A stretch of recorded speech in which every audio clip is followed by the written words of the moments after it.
जब हम यीशु के पास आ गए, हम शरीर में हैं पर आत्मा खुदा का है हमारे अंदर। हालेलुया। मेरी बात को समझ,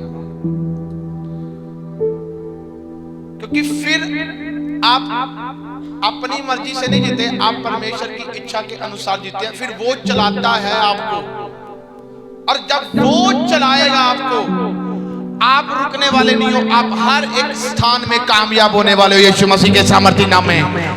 मैंने कहा आपकी तारीफ छोटी है। अगर आप चलना चाहते हो तो आप अपनी डोर खुदा के हाथों में सौंप दें। मैं आज आपको बोलना चाहता हूं, आज क्यों है, आज यूथ कमजोर क्यों है, बच्चे बच्चियां कमजोर क्यों हैं? क्योंकि वो अपना समय अपने परमेश्वर को नहीं दे पाते। उनको ये लगता है कि नहीं, क्या रब रब कर कर क्या हमारी जिंदगी में कोई बदलाव आ सकता है? मैं एक बात बोलता हूं, मैंने अपनी 14 साल की उम्र में परमेश्वर को जाना था। मैंने अपनी लाइफ दी थी, मेरी लाइफ में कोई नुकसान नहीं हुआ था। मैं सोचता था कि नुकसान होगा, अरे ये क्या है, हम ये नहीं कर सकते, अरे हमारी लाइफ में मेरी डिजायर, मेरे फ्रीडम खोए जाएंगे। पर मैं एक बात बोलना चाहता हूं, आज मेरे परमेश्वर ने मुझे इतनी चीजों में आशीष दी है ताकि मेरे अंदर वो शांति रह पाए। मैंने आज बहुत सारे यूथ की मीटिंग भी बहुत सारे लोगों में मैंने की। मैंने बहुत बार मुझे बुलाया गया, मैंने यूथ को एक ही मैसेज दिया, जब तक आप परमेश्वर के संग, रॉयल्टी के संग नहीं चलोगे, आप कुछ भी नहीं ले पाते। शुभ उपदेशक की पुस्तक में लिखा है, बाइबल बोलती है, कहता है नौजवान जवानी के समय अपने सृजनहार को ना भूलना, जिसने हमें सृजा है। क्योंकि आज शैतान यूथ को खत्म करना चाहता है, क्योंकि उसे पता है कि अगर यूथ खुदा को जाना तो ये यूथ औरों को भी बताएगा। यूथ से तो पीढ़ी स्टार्ट होती है, और जो यूथ है आज वो यीशु को जानता है पर उसे अपने संग लेकर नहीं जा पा रहा है। एक होता है जानना, एक होता है कि उसे संग रखना। वो प्यार है, वो मोहब्बत है। उसे लगता है कि शायद मैं आज मैं चर्च जाता हूँ या चर्च जाती हूँ, परमेश्वर मेरे संग है। नेवर। आज मैं बहुत कुछ सिखाने वाला हूँ, थोड़े समय में खत्म कर दूंगा। मैं आधा घंटा है हमारे पास, सुनो। आज कामयाबी कदम चूमे पर चूमती नहीं है। सच है कि नहीं? आमीन हो जाता है कि कदम चूमे, आमीन, पर चूमती नहीं है। आज सक्सेस मिले पर मिलती नहीं है। देखो, शादी होती, डिवोर्स पहले हो जाती।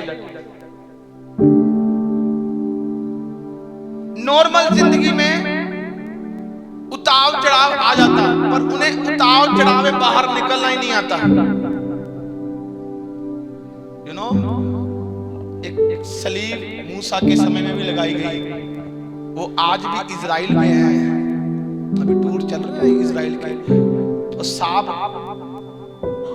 पित्तल का सांप सलीब के ऊपर टांगा गया, जो इसे देखेगा वो बचाया जाएगा। आज वही सलीब जो आज जो ईस्टर या गुड फ्राइडे आ रहा है ना, ये सलीब की कथा है। मसीहों, परमेश्वर के प्रियो, उसकी मसीह की कथा अपने जीवन में फजूल ना जाने देना। आप पाप करते जाएंगे, आप उससे दूर होते जाएंगे, आप गलतियां करते जाएंगे, आप दूर होते जाएंगे, वो वहीं पर खड़ा होगा कि गलतियां आपको दूर कर देंगे। आप प्रार्थना से भागोगे, आप परमेश्वर से दूर हो जाओगे और बड़ा डिस्टेंस पड़ जाएगा, आप कभी उसके पास नहीं जा पाएंगे। सलीब में इसलिए वो लटकाया गया था कि जो भी जन मुझे देखेगा वो याद रखेगा कि मैंने क्या कुर्बानी दी है, और जब वो सलीब को देखेगा वो मेरी शांति उसके अंदर आएगी। मेरी जो मैंने कहता, मैं धनी था पर कंगाल बना, जब वो देखेगा उसका कंगालपन उससे दूर होगा, उसके विचार दूर हो जाएंगे, उसकी शर्मिंदगी दूर हो जाएगी। अगर वो मुझे देखेगा तब, आप जब देखोगे ना कि परमेश्वर ने आपके लिए कुर्बानी दी, आपको कि प्रभु चाहता क्या है? वो चाहता है कि तू गुनाह ना कर, वो चाहता है कि तू पाप ना कर, वो चाहता है कि तू झूठ ना बोल, वो चाहता है कि तू ये काम ना कर जिससे मैं घृणा करता हूँ। वो सलीब को जब हम देखते हैं कि परमेश्वर हमारा इसीलिए हमारे लिए कुर्बान हुआ, वही सलीब जिसमें परमेश्वर कुर्बान हुआ, जब हम उसे देखते हैं और देखकर हम कहते हैं कि नहीं खुदा बाप, अगर आपने इतनी बड़ी कुर्बानी दी है तो मैं क्या, मेरी तो कुर्बानी भी कुछ नहीं है। जिन चीजों से आप घृणा करते हो, मैं उन चीजों को अपनी लाइफ से दूर करता हूं आपके पवित्र नाम से। मैं आपको बोलना चाहता हूं, आप दूर करोगे, अच्छी चीजें आपके कदम चूमने लग जाएंगी। यीशु मसीह के सामर्थ्य नाम में आपके लिए बड़ी बड़ी गवाहियां आने लग जाएंगी, आपके लिए बड़े बड़े काम आने लग जाएंगे। आपको वो चाहेगा जो आपने कभी देखा भी नहीं है, बट आपको वो करना है जो परमेश्वर चाहता है। आज का विश्वासी क्या है? थोड़े समय में आज मैं बहुत सारे सवालों के आपको जवाब दे दूं जो पवित्र आत्मा मुझे कह रहा है, आपके मनों में चलते होंगे। सुनो, आज कईयों को बपतिस्म का मतलब नहीं पता। आज नॉन बिलीवर या बिलीवर कहता है बपतिस्म लिया, बपतिस्म लेने के बाद तेरे ऊपर समस्या काय को आ गई भाई? तो प्रभु में प्रार्थना करने वाला योद्धा है, तेरे ऊपर समस्या कैसे आ गई?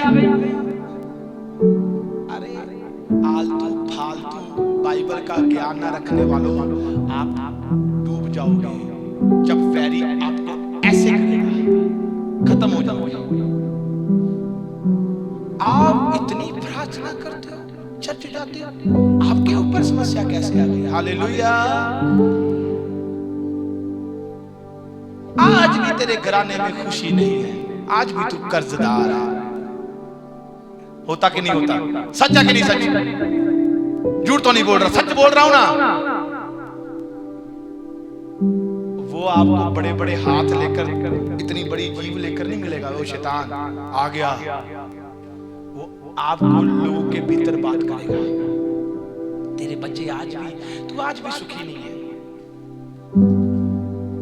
वो चिंता ले ले, चिंता चिता के समान। आपको एक बात बोलूं, यीशु मसीह के पास भी शैतान आया था। कितनी बार बोलूं आपको, वो भागा नहीं था उसे देखकर, वो कि मनुष्य बनकर उतरा था। वो मत्ती की इंजील 4 में लिखा, वो कहता कि ये सब कुछ दे, इस पत्थर को रोटियां क्या बन जाए, चमत्कार करके दिखा मुझे। वो कहता भाग। मनुष्य केवल रोटियों से नहीं, परमेश्वर के वचन से भी जीवित रह सकता है। ये तो सब कुछ दूंगा तुझे, मुझे नमस्कार कहता भाग। ये भी लिखा, तू केवल अपने परमेश्वर की मर्जी को पूरा कर।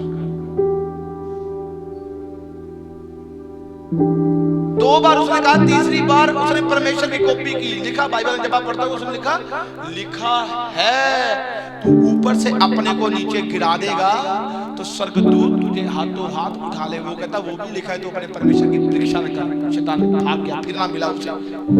वो वर्ड में फिर ना मिला उसे।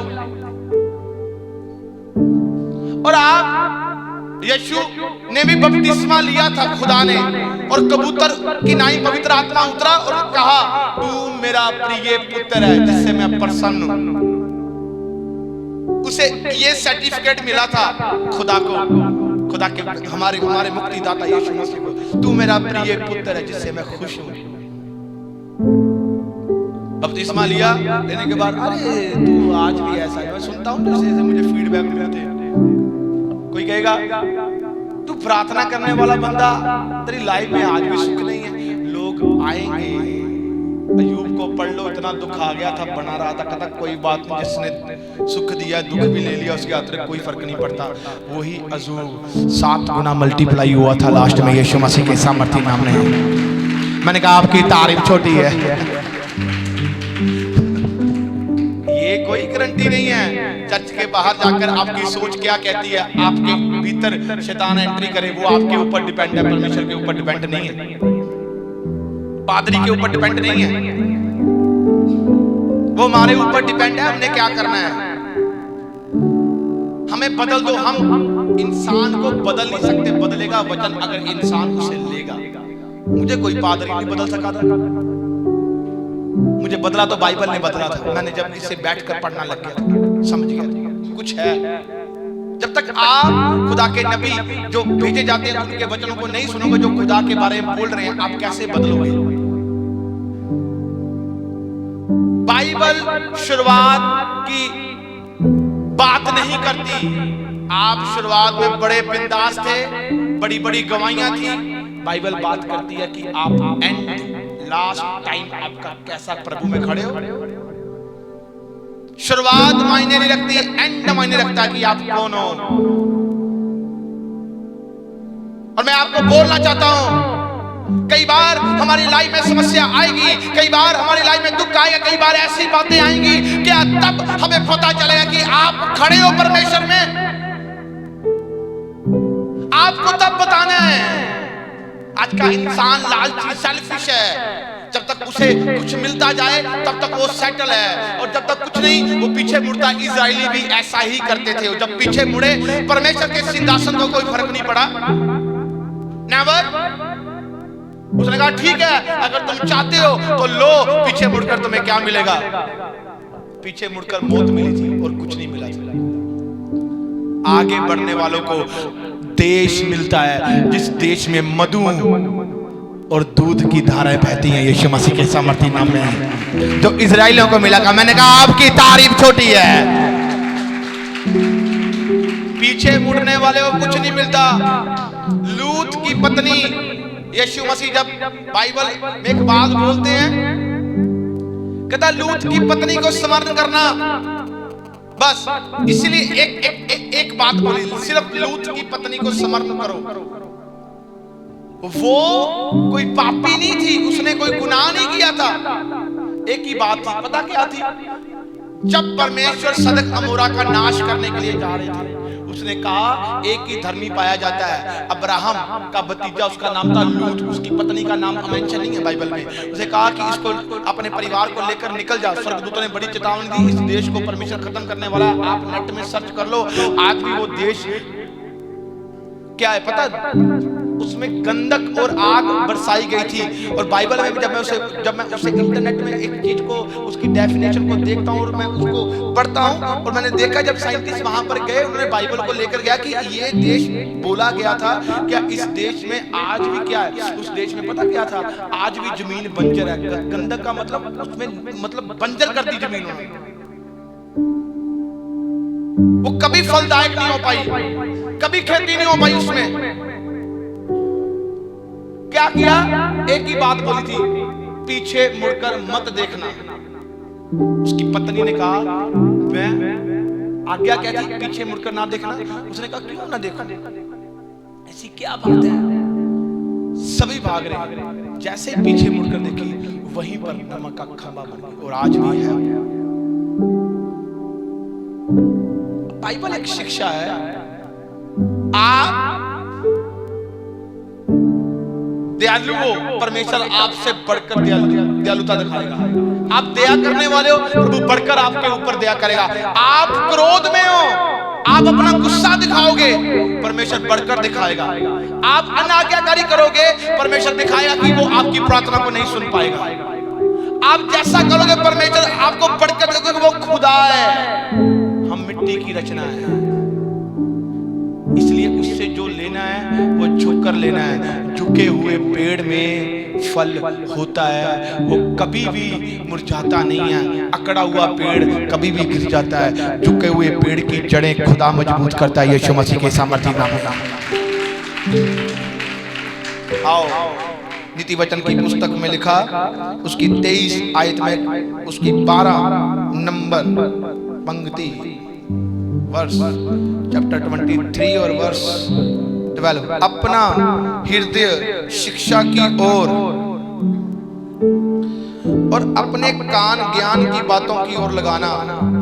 13 में लिखा, लड़के को ताड़ना, लड़के की ताड़ना ना छोड़ना, क्योंकि यदि तू उसको छड़ी से मारे तो वह ना मरेगा, तू उसको छड़ी से मारकर उसका प्राण अधोलोक से बचाएगा। आमीन। आज एक बात सुनो, नीति वचन की पुस्तक, उसकी 23 की 12, 13 और 14 आयत। क्या लिखा है? बाइबल क्या बोलती? कहता तेरा हृदय शिक्षा की ओर, तेरा ज्ञान, तेरा कान ज्ञान की बातों की ओर लगाना। तेरा हृदय शिक्षा की ओर लगे और तेरे जो कान है वो ज्ञान की बातों की ओर लगे, फजूल की बातों की ओर लगे। आज कितने जन हैं जो अपना समय फजूल की बातों को देखकर खराब कर रहे हैं, सुनकर खराब कर रहे हैं। मैंने कहा यीशु मसीह परमेश्वर की इच्छा को पूरी करने आया था। आपके अंदर अब परमेश्वर है, आपके अंदर अब खुदा है। उसकी इच्छा है कि पवित्र बनो, मैं भी पवित्र हूं कहता है। सिद्ध बनो ताकि मैं भी सिद्ध था। ज्ञान की बातों की ओर मन लगाओ ताकि आप कुछ ले पाओ परमेश्वर से। एक ज्ञान नाशवान है, एक ज्ञान हमें परमेश्वर की ओर लेकर जाता है। वो ज्ञान दुनिया का संसारिक जो नाशवान है, और एक ज्ञान हमें परमेश्वर की ओर लेकर जा रहा है। कहता शिक्षा की ओर कान लगा ले, ध्यान दे कि मैं कौन सी बातें कर रहा हूं, उससे सुन ले। ये समय कभी नहीं आएगा। वचन की ओर अपना मन लगा ले, क्योंकि हर एक वचन अगर आप अपने हृदय में रखते हो, जब जब आपके ऊपर समस्या पड़ती है तो यही वचन आपके लिए एक पहाड़ बनकर काम करेंगे। क्योंकि जब जब आप वचन के संग बने रहोगे, मैं कहता हूं चाहे कोई भी समस्या, कोई भी पहाड़ आपकी लाइफ में आया क्यों ना हो, अगर आप परमेश्वर के संग अड़े हो तो ये वचन उस पहाड़ जो समस्या का उसे खत्म करेगा यीशु मसीह के सामर्थी नाम में, और आपको जीत दिलाएगा।